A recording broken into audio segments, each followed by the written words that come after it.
I think Coolsville sucks. What you call an icon living? Puerto Rican living, Miss Rich just did it. I love over 5 minutes. Whoa, we up too hot in the place.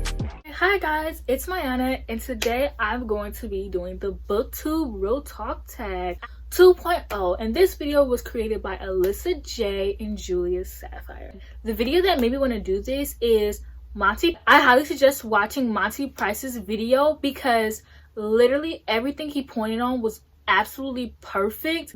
I was just like, why not redo this tag? Because once I see that, I was like, I need to redo this tag immediately. So today I'm going to give you the tea, and not the booktube tea where it's just like a little teaser. I'm going to give you the full on 100% Mayana tea, because you know I keep it real with you guys. The first question is, if you could give one piece of advice to yourself when you started making YouTube videos, what would it be? And honestly, I don't know.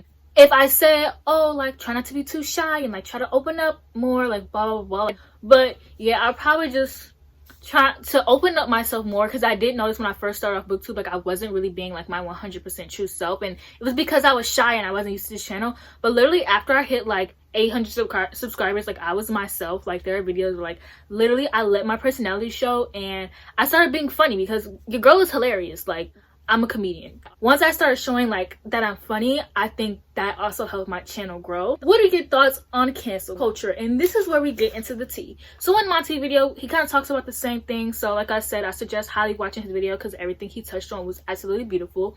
But what I think about cancel culture is it doesn't exist. Cancel culture does not exist unless you are a person of color.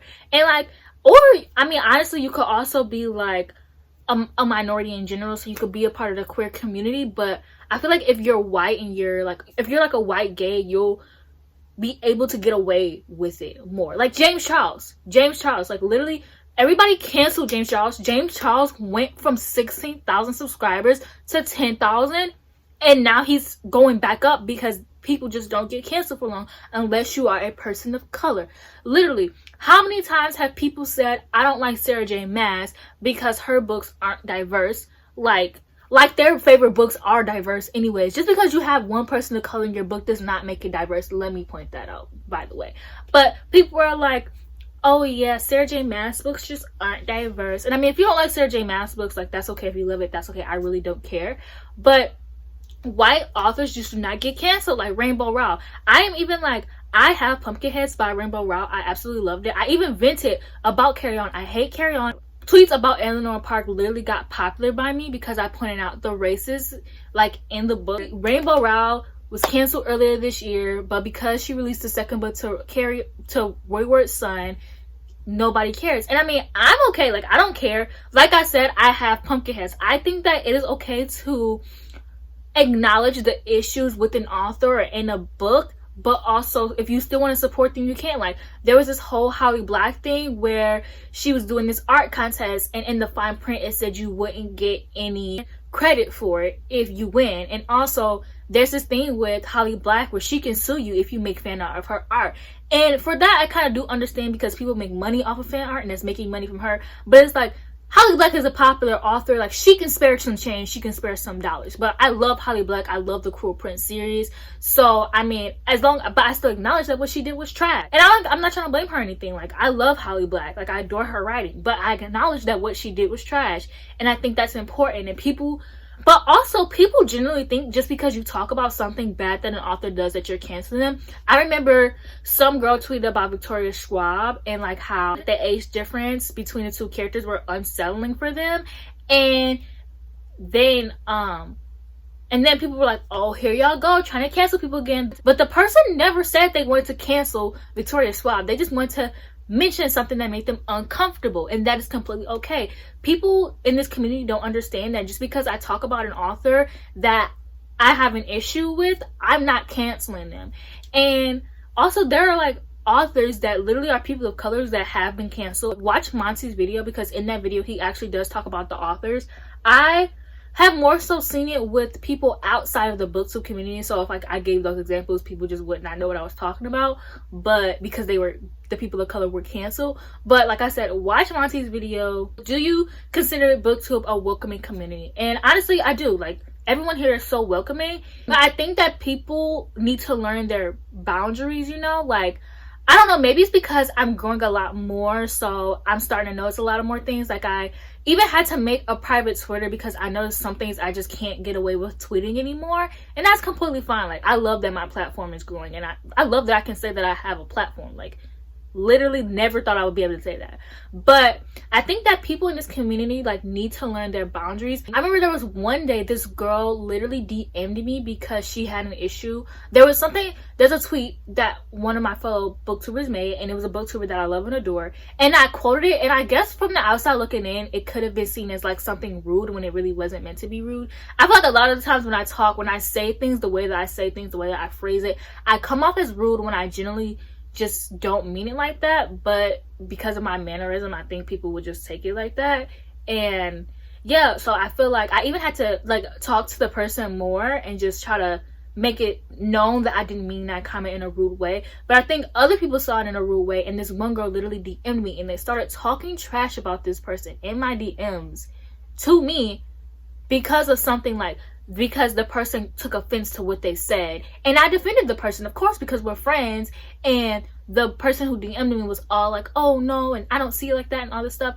And I feel like people need to learn their boundaries. Like, do not go out of your way to DM bigger booktubers to talk trash about other people. If you know two people don't like each other, don't go out of your way to talk trash about them. What are your thoughts on consumerism? Do you feel pressure to buy books? I don't really care about consumerism. You do what you want with your money, I'll do what I want with my money. You know how much you can handle, I know how much I can handle. Like, nobody else knows that. Like, if you want to go out and buy 1 million books and you have 2 bills to pay, that is not my issue. If you have all your bills paid and you want to go buy 3 books, that is not my issue. Like, what you want to do with your money is nobody else's issue, and it's nobody else's problem.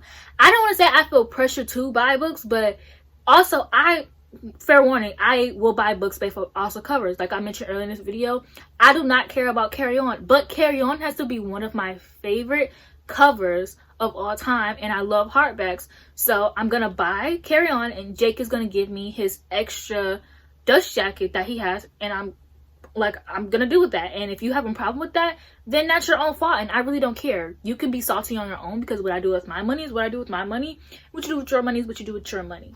And you may feel it's pointless, but that's not my problem. But me wanting to buy Carry On did not have to do anything with booktube. I mean, I just love the cover so much, and I've seen everybody, the Wayward Son Barnes & Noble cover, like I literally need it. I don't care about reading that book, but I need it. You know why? Because I am personally a cover buyer. Like, I literally buy books based off covers, and I don't care, because that's what I want to do with my money. And I really don't feel like people should feel pressure to buy books. Like, I think it's not the feel pressure of buying books, it's the thing, like, nobody wants to be left out. Once you see bigger booktubers, well, not bigger booktubers, but if you see all these booktubers talking about this one book that becomes popular, you feel like you have to read it because you want to know what everyone's talking about. You don't want to be left out. It's that FOMO. It's that FOMO. Luckily, I don't really get FOMO that often, but a lot of people do. I get FOMO like every once in a while, but I know there are people who literally just don't like missing out, and that is completely understandable, and that is okay. Do you consider yourself a critical reader / reviewer? And no, I'm not critical. I am picky, yes, but I'm not critical. I'm not sitting here reading a book like, this comma should have been here, and this should have been said like this. And I'm not saying all critical readers read like that. I'm just really picky, and if one thing in a book happens that I just don't like, I don't care. And if I go through the whole book without caring about it, it's going to get 3 stars. If there's one thing that I don't like in the book, it's going to get 3 stars, unless the ending redeems itself. I'm totally an ending person, but also if the book isn't good up until the ending, I don't care. Like, I'm just very picky on what I call my favorites, because I feel like I'm just not going to be out here giving everything 5 stars. Like, there are people out here like that, and that is completely okay. Like, I am happy for you if you rate your books, all your books, 5 stars. I wish I could relate, but I really can't. Like, I am picky, and only the best of the best can be called my faves. So there's that. My Goodreads rating is 3.3 average. Girl, whose rating is that low? Only a picky person, okay? Literally, I don't know what's wrong with me. I feel like book Twitter also kind of took away my enjoyment of how I enjoy books. Like, before I was on book Twitter, I really didn't even know that I didn't like The Raven Cycle, and people are like, how did you not know that? Because I purely enjoyed almost everything I read, except It's Kind of a Funny Story. I absolutely hated that book. Like, I always have hated that book. But like, I pretty much enjoyed everything I read, and like the Raven Cycle took me so long to get through. I remember I was reading it on vacation, and I like didn't want to pick it up, and I thought it was because I was on vacation. But this summer I went to Florida for my birthday again. I read 5 books on vacation. So it's not that I didn't want to read the book, it was because the book was hard to get for me. And I remember like I had a fan cast video ready. Like, I remember I just thought I loved the book so much until I got on book Twitter, and I was like, I don't care about this book. I don't care. I don't like it. It's not my thing. I mean, I kind of didn't care about Carry On, but it's not that I didn't like, it's not that I hated it or anything. I just was like, even when I read it, I was just like, man, like, you know, I was like, I gave it like 4 stars. But so I feel like joining book Twitter kind of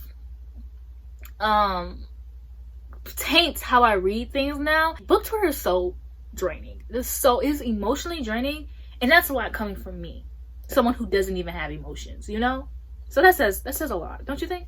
Do you take part in readathons? What is your thoughts on them? Girl, I create readathons. Like, I take part in like some readathons, but I only take part in readathons that I create.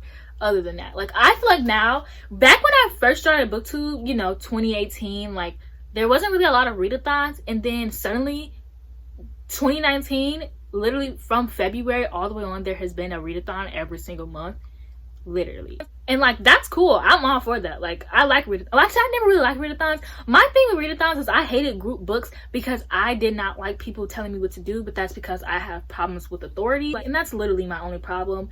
That's why my readathons, like, if I do have a group, I rarely have a group book. Like, the only time I have a group book is for booktube, the biblio games, and that's to help you boost your points. Like, you don't even have to read it if you don't want to. Like, I feel like I don't like when things are like set in stone, like, you have to read this book. I never read group books.